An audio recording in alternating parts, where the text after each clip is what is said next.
নমস্কার বন্ধুরা, আমি প্রীতি গো লাইফস্টাইলে সবাইকে ওয়েলকাম জানাচ্ছি। একটা নতুন সকাল নিয়ে চলে এসেছি। আজকে হচ্ছে অক্টোবরের 1 তারিখ। আজকে আমি আমার মেয়ের প্রোগ্রাম আছে, আইসিএসসির বলেছিলাম আজকে প্রোগ্রামটা। তো সকাল সকালে আমার ঘুম থেকে উঠে সব জামা কাপড় কাচা ধোয়া। জবা ফুলটা এত সুন্দর ফুটেছে, গাছটাতে অনেক কটা ফুল ফুটেছে, তাই একটু সামনে গিয়ে দেখালাম। তো আমার কাচা ধোয়া স্নান ধান সব কমপ্লিট। এবার জামা কাপড় কটা মিলে ওই বাড়িতে যাবো, তিজানকে খাবো। তিজান স্কুলে যাবে, আবার স্কুল থেকে আমি আবার ওর বাবাই নিজে আসবে, ওর বাবাই নিয়ে আসবে, এনে ওকে খাইয়ে দাবিয়ে আবার ওই বাড়িতে রেখে যাবো। ওকে নিয়ে যাব না, কেন খুব বিরক্ত করবে। ওখানে প্রচুর ভিড় হবে, প্রচুর গ্রুপরা আসবে নাচ করতে, প্রচুর ভিড় হবে। তো ওখানে ইসের রুমটাতে মানে মেকআপ রুমটাতে প্রচুর ভিড় হয়ে যাবে। ও বিরক্ত হবে, ওর বিরক্ত করবে, আমাকেও বিরক্ত করাবে, আমারও রাগ উঠে যাবে, ওকে মেরে ঠেলে দেবো। তার থেকে বাড়িতে রেখে যাওয়াটা আমি মনে করি ভালো। তো ওইদিকে ওই স্কুলে বেরিয়ে যাচ্ছে, তাড়াতাড়ি বেরিয়ে যাক, তারপরে আবার আসবে, খাইয়ে দাবিয়ে নিয়ে যাবো আবার ওই বাড়িতে। ওর বাবাই ছেড়ে দিয়ে আসবে, আমি আর যাবো না। তো আবার জামা কাপড় বেরিয়ে গেছে, জামা কাপড়গুলো মিলে ওই বাড়িতে যাব। অনেক কাজ, দেখতে দেখতে সময়টা চলে যাবে। দেখতে থাকুন আজকে ব্লগটা।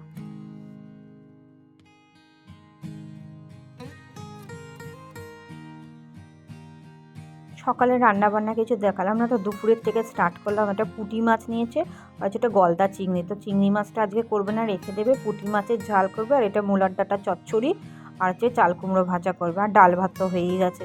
আমাদের বলেছিলাম চচ্চড়িটা খুব ভালো হয়ও, আর আমরা খুব ভালোবাসি। আর আমার যা খুব সুন্দর রান্নাও করে চচ্চড়িটা।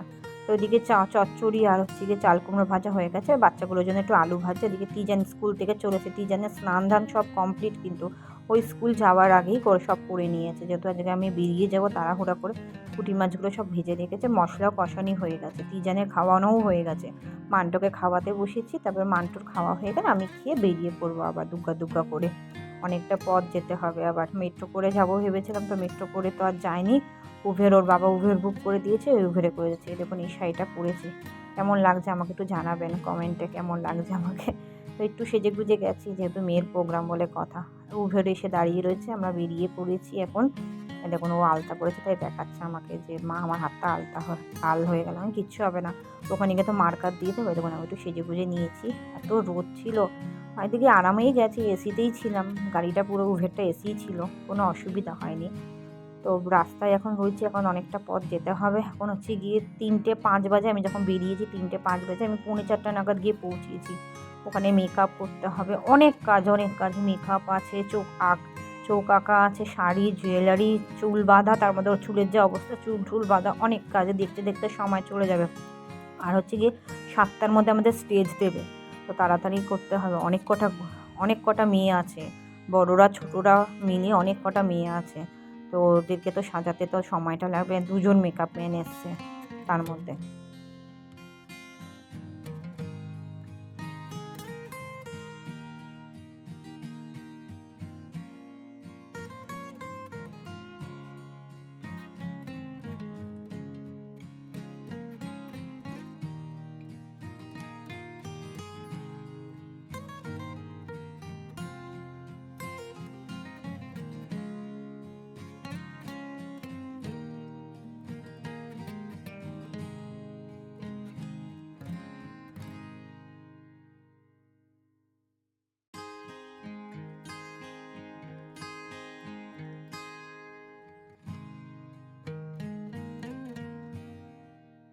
ভেবেছিলাম মেট্রো করে যাবো, মেট্রো করে তো বেশিক্ষণ লাগে না, 0.5 ঘন্টার মধ্যে পৌঁছে যাবে। ময়দান নামবো, ময়দান থেকে হচ্ছে কি একটু 5-7 মিনিটের হাঁটা পথ। ম্যাম ওখানে মেট্রো করে যেহেতু গেছে, ম্যাম 1:30টার সময় বেরিয়েছে।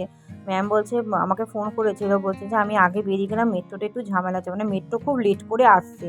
বললো তাহলে তোমরা খুব দেরি করে পৌঁছাবো, তোমরা যত তাড়াতাড়ি পারো উবের টুবের বুক করে তাড়াতাড়ি করে চলে আসো। আমি বেরিয়ে গেলাম। ম্যাম 1:30টার সময় মেট্রোতে উঠেছে, পৌঁছেছে বলছে, আমি 2:30টার সময় এসে পৌঁছেছি। এতটাই বলে মেট্রো লেট, মানে সব মেট্রো লেট। কারণ লেক স্টেডিয়ামের পাশ দিয়ে আমরা যাচ্ছি, তো একটু জ্যামে দাঁড়িয়েছি। আমরা কাছাকাছি চলেই এসেছি, পৌঁছে যাওয়ার কিছুক্ষণের মধ্যে। অডিটোরিয়ামের সামনেটাই আমাদের একদম নামাবে। আর এটা অডিটোরিয়ামটার নাম হচ্ছে সত্যজিৎ রায় অডিটোরিয়াম। আমি ফার্স্ট টাইম আমি যাচ্ছি। এর আগে প্রচুর অডিটোরিয়াম, প্রচুর মঞ্চ দেখেছি, প্রচুর মঞ্চে আমি নিজেও নেচেছি, আমার মেয়েও নেচেছে, কিন্তু এই সত্যজিৎ রায় যে ঢুকুন, এই যেটা মেন গেট, এই সত্যজিৎ রায় অডিটোরিয়ামটাই ফার্স্ট টাইম যাচ্ছি। ফার্স্ট টাইম আমার মানে অভিজ্ঞতা, আমি শুধু নাম শুনেছি, কোনোদিন চোখে দেখিনি। ফার্স্ট টাইম মেয়ের থ্রুতে আমি দেখতে পাচ্ছি, ভেতরে ঢুকে গেছি। এখন আমরা যাচ্ছি মেকআপ রুমে। দেখুন কি অবস্থা মেকআপ রুমটাতে, দুটো মেকআপ আর্টিস্ট বসে রয়েছে, সব একজন একটা করে বাচ্চা করে পড়াচ্ছে। পান্টুকে বলছি ব্লাউজটা করে টেনে দেখুন। প্রচুর গ্রুপরা এসে প্রায় 30টা গ্রুপ এসছে। এই যে স্টেজটা 30টা রেডি হয়ে গেছে। জুয়েলারি সব আমিই পরিয়ে দিয়েছি। ওরা মেকআপটা শাড়িটা পরিয়ে দিয়েছে, জুয়েলারি ফুয়েলারি যা যা আছে মানে মানে ওরা হচ্ছে গিয়ে ফিনিশিংটা দিতে পারেনি ঠিক মতন, তা আমি ফিনিশিংটা দিয়ে দিয়েছি। এ দেখুন প্রত্যেক কটা বাচ্চাকে খুব সুন্দরও সাজিয়েছে, খুব সুন্দর লাগছে সাজিয়েছে, সব বড় বড় লাগছে বাচ্চাগুলো। একটু নাচগুলো প্র্যাকটিস করে নিচ্ছে, স্টেজে যাবে তার কিছুক্ষণের মধ্যে, হয়েই গেছে। শুধু বড়রা একজন বাকি নাচ স্টার্ট হয়ে গেছে, দেখতে পাচ্ছি।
অন্ধকারে রাত পেরিয়ে আলোর বাঁশি বাজে।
Shiva Shankara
হ্যালো,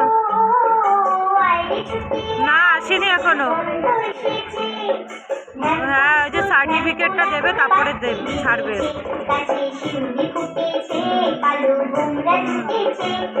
হ্যাঁ হ্যাঁ হ্যাঁ, এখন বলছে মা আমার মাকে বলছে কখন আসবে মা, 12টার সময় আসবে, 12টার সময়। আচ্ছা আমি আসছি, মেট্রো করে তো বেশিক্ষণ লাগবে না, আমি যাচ্ছি।